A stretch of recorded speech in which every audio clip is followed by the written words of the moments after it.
Content visibility is really, really important. So what are some of the things you found for not running out of ideas, Megan? I think it's twofold. You know, firstly, people try to throw, to quote an Aussie phrase, the kitchen sink at their content sometimes. You know, pare it back and break it into bite-sized pieces, because not only does it help you extend the life of the content, but it makes it easier for the audience to consume. They can take away one little idea from each, for example.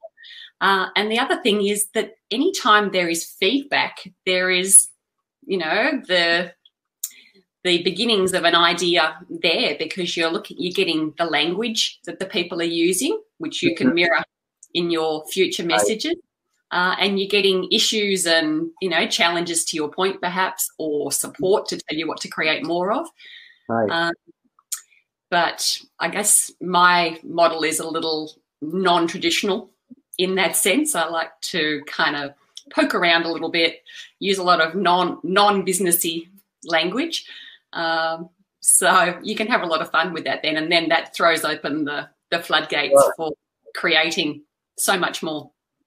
So you mentioned about bite-sized pieces, and I've heard a lot of different theories about what's good, what's not. So what have you found? How would you define a bite-sized piece, either in terms of video length or posting length? Talk a little bit about that. And hello, Rose. Welcome. Good to see you. Rose is a relatively new connection, so awesome. Good to see you, Rose. In terms of length, look, video content has been pretty stable in terms of ideal length for longer than I've been producing video content. So the last few years, that window of 1 to 2 minutes generally is better received than the longer ones. You have to have a pretty compelling and very clearly articulated message for people to stay longer than that. And it needs to be formatted and captioned and things, again, to hold people's attention. But you want to keep it tight. And the written side of things, I think it used to be long form, so maxing out the number of characters that a post would give you.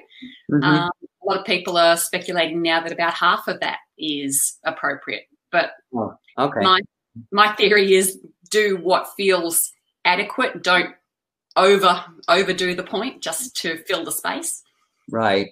Yeah, so you, interesting enough, you talked about being a little disruptive. So hi, Maria Rose. Thank you for joining. Well, Maria's also a relatively new contact too. So, yeah, you talked about being a little disruptive, which I love about your content. So, hey, maybe give a couple of examples of how M words and your disruption and some of the feedback you've gotten from people when you've done that. So it's interesting. I mean, people don't like change sometimes, do they? You know, that really. Yeah. Look, I've been pretty fortunate. You know, I've followed a pretty traditional model in many respects.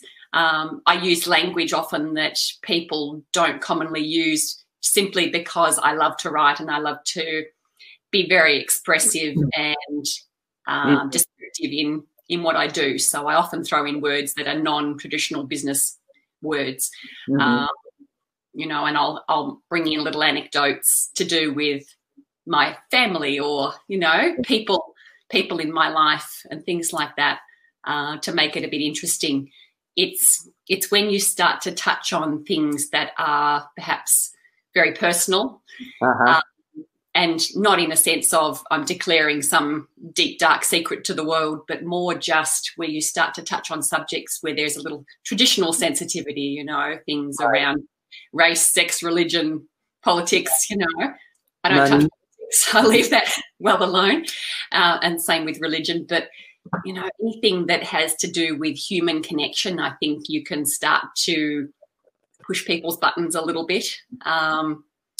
And, yeah, look, I've written one or two just creative articles which have been more storytelling.